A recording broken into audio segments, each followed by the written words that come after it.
اللہ کے فرشتے اللہ کی توحید کے اوپر گواہی دیتے ہیں. پھر اس کے بعد کون گواہی دیتے ہیں؟ وہ اولو العلم، اہل علم گواہی دیتے ہیں.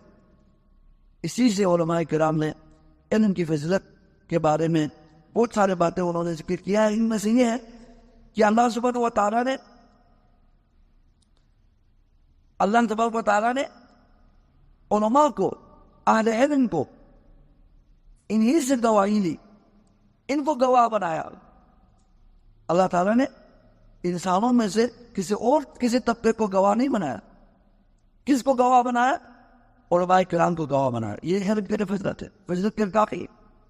اللہ نے اپنی وحدانیت کی گواہی کن سے دلوائی؟ علماء کرام سے. اللہ تعالیٰ نے صرف علماء کرام کو گواہ بنایا اور کسی کو نہیں بنایا.